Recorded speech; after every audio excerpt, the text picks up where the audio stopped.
You're still here. I assumed you'd have left by now.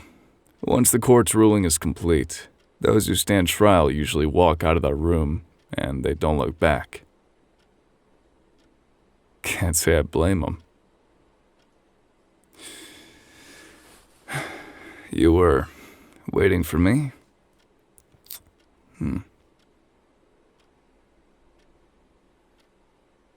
The verdict is final, effective immediately.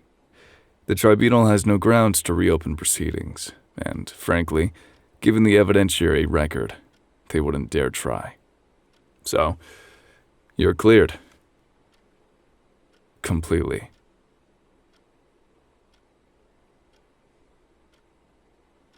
I want you to understand what that means. Not in the abstract, not as a legal formality. I mean practically. You can go home tonight, wake up the next day, and begin piecing back together parts of your life that this disruption had torn apart. That is what the ruling means. Do you have any questions? Go ahead. I'm not in a hurry.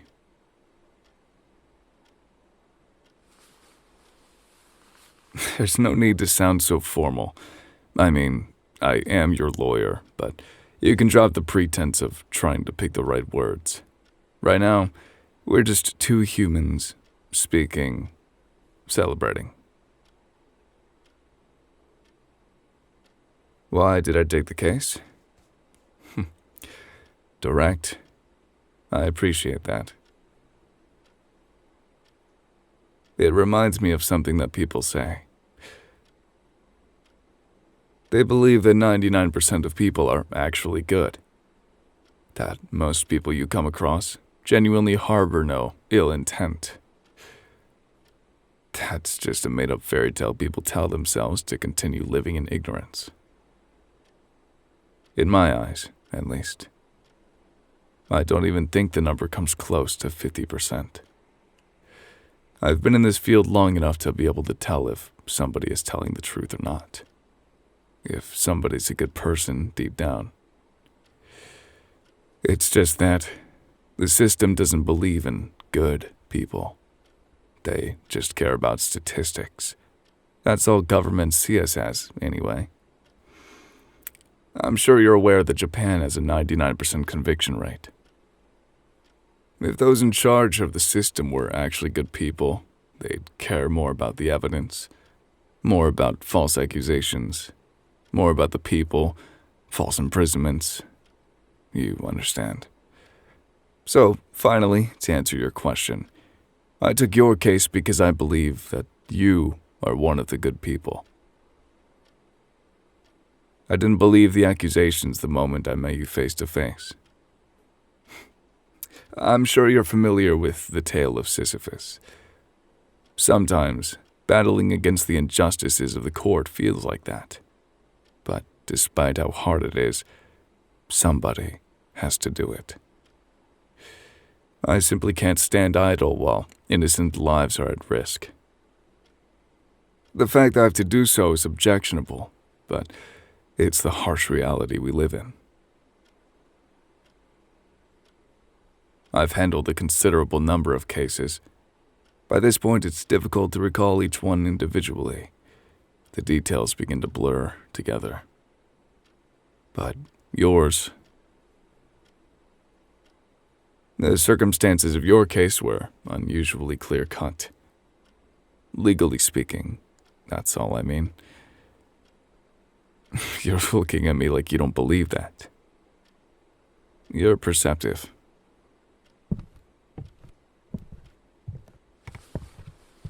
When I first reviewed the file, before I agreed to represent you, I read over your account, the one you gave at intake. You described the night in question very plainly. No embellishment, no attempt to frame yourself favorably. You just said what happened. That's a lot rarer than you'd think. Most people, when they're frightened, they dress things up, They add context that makes them look better. They omit things that they're ashamed of. It's simply human nature. But you didn't do that. Of course, I didn't make up my mind immediately. I had to meet you in person as well.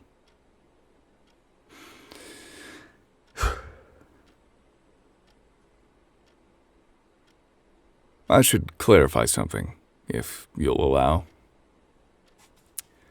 My role in this was professional. I'm an attorney. I assessed the case.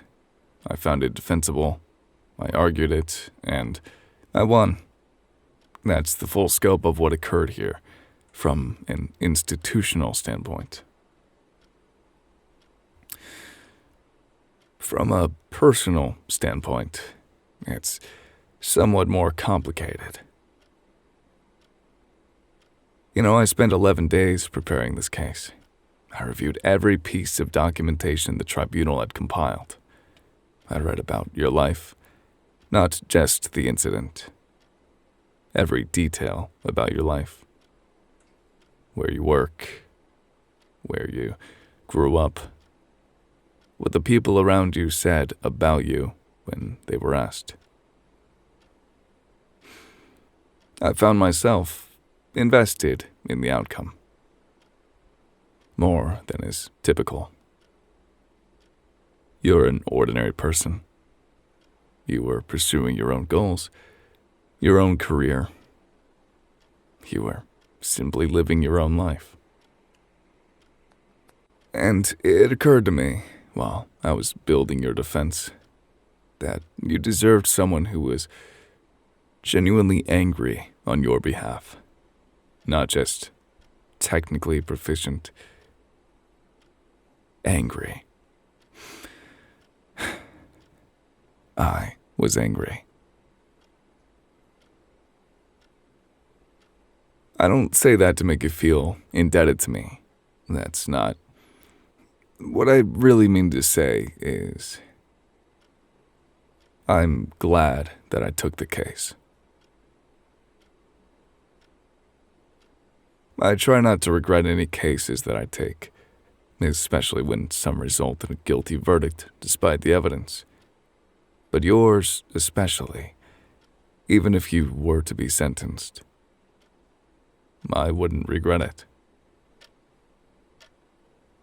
It's late. Have you eaten? I don't know why, but I get the feeling you haven't today. I understand that a lot was going on, but you still have to find time to eat. It's fuel. You're an adult. I don't know why I'm explaining basic nutrition to you.